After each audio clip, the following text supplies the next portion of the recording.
ทีแรกขาย15 บาทเองอันนี้หมูล้ม200ขายมากี่ปีแล้ว14 ปีนี้ละ14 ปีใช่ขึ้นมาที่20พิเศษ25 5 บาทใช่บะหมี่2 ก้อนเต็มๆ30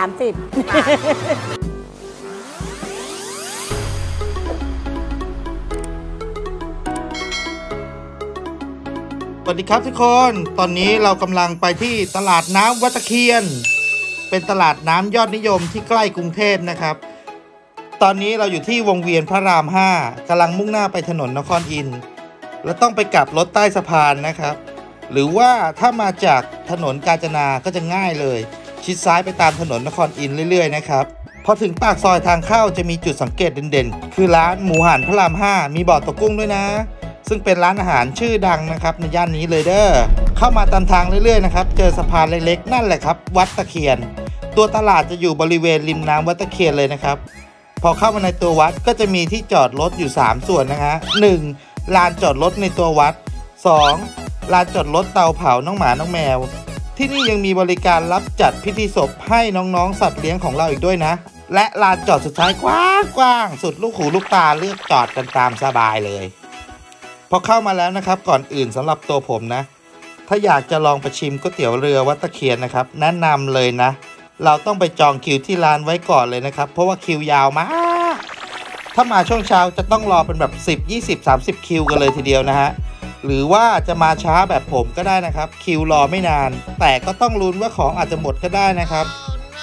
วันนี้เป็นวันเสาร์คิวจะไม่ค่อยเยอะเท่าไหร่นะฮะส่วนมากจะเป็นวันอาทิตย์นะครับที่คนแน่นมาก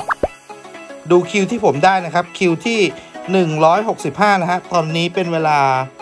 13:20 นาทีนะฮะยังต้องรออีก5คิวเลยนะครับลูกค้ามาไม่ขาดสายจริงๆนะครับเพราะว่าราคาถูกและชามใหญ่อีกด้วย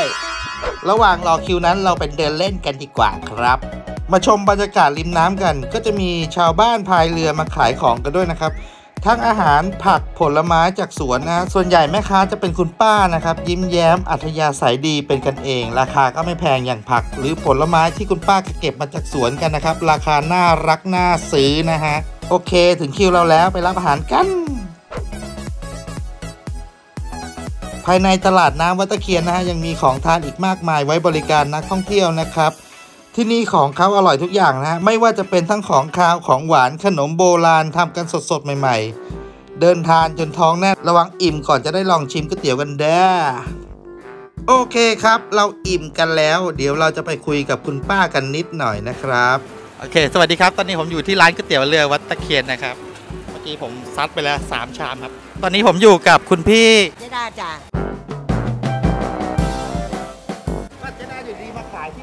อ๋อ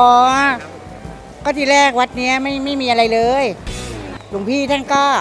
บอกว่าให้มาทำก๋วยเตี๋ยวให้หน่อยอันนี้ก็ท่านล้อเล่นท่านจะเปิดตลาดน้ำเราก็เลยว่าเอาก็เอาไม่มีอะไรเลยวัดน่ากลัววัดเนี้ยใช่น่ากลัวมากทายผ่านเนี้ยต้องรีบจำใช่มืดใช่ไหมมันน่ากลัวไม่มีอะไรไม่มีแบบนี้ตอนนี้หลวงพ่อท่านพระครูสงบ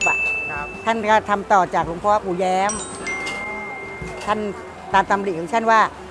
จะต้องมีตลาดน้ำเมื่อก่อนปากคลองประคูยังมีตลาดน้ำไงแล้วมันยุบไปตอนนี้ก็เลยให้จัดขึ้นมาจากวัดตะเคียนเนี่ยให้ชาวบ้านมีรายได้เอาของสวนมาขาย ไม่ได้เสียค่าอะไรกันเลย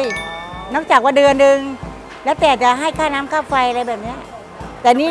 อันนี้พี่การบริจาคใช่ท่านไม่ได้หรอกเพราะว่าที่2 คนพี่น้องก็บริหารมาท่านก็เคยบอกจะยกให้แต่เราไม่เอานะก็ทำอย่างนี้ตลอดไปทีแรกขาย15 บาทเองอันนี้หมูล้ม200ขายมากี่ปีแล้ว14 ปีนี้ละ14 ปีใช่ขึ้นมาที่20ปีพิเศษ25 5 บาทใช่บะหมี่2 ก้อนเต็มๆ30เมื่อกี้ผมกินไป3 ชามโอ้โหจุกเลยใช่แล้วเราใช้ของดีหมดใช้ของดีเรียกลูกน้องเยอะแยะโอเคมาเข้าคำถามต่อไปครับผมกำลังงงว่าเนี่ยทำไมของที่ผมกินไปเมื่อกี้3 ชามยังราคาชามละนะ20 บาทใช่เพราะว่าเราก็เหมือนก๋วยเตี๋ยวบุญนะใครมาจะได้มีของที่ถูกกิน เราเต็มใจทำให้กับวัดไง ครับ ไม่ได้เยอะอะไรหรอก ค่าที่เสียไหมฮะขอโทษที ไม่เสียเราทำให้วัด ไม่เสียแล้วทำให้วัด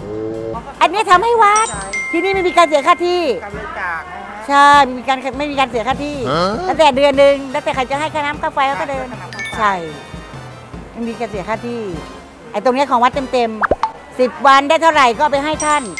ก็โยนคืนมาบ้างแบ่งกันพี่น้องที่บริหารทุกวันแล้วก็จ่ายลูกน้องไปดูแลทำเป็นของเราแต่เราให้วัด ครับ ใช่ โอเคยังไงใครที่แวะมาแถว อ๋อแวะมาเลย ใช่ถนนก็สะดวกสบาย ครับ ใช่ไหมของถูกเสาร์อาทิตย์วันหยุดของถูกมากอร่อยทุกอย่าง มาที่นี่ได้ ใช่มาได้เลย เจอวัดตะเคียนนะ จ้า หลังจากเที่ยวตลาดน้ำกันอิ่มแล้วก่อนกลับก็แวะกราบหลวงพ่อและขอพรหลวงพ่อเพื่อเป็นสิริมงคลที่วัดตะเคียนกันได้นะครับ และยังมีสิ่งศักดิ์สิทธิ์มากมาย ให้ทุกคนได้กราบไหว้ขอพรทำบุญลงศพถวายสังฆทานหมู่ และยังมีการลอดใต้โบสถ์สะเดาะเคราะห์กันอีกด้วย แต่เราไม่ได้ลงไปนะฮะเพราะว่าเขาปิด 4 โมงเย็นเรามาช้าไป แต่ไม่เป็นไรเรายังมีคล้องยักษ์เหลืออยู่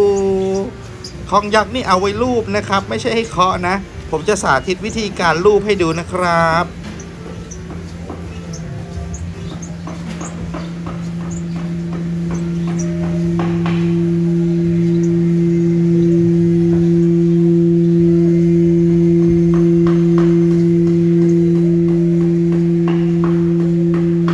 โอเคจบกันไปนะฮะสำหรับการเที่ยวตลาดน้ำวัดตะเคียนนะครับ ถ้าใครชอบกดไลค์กดแชร์กดซับให้กันด้วยนะ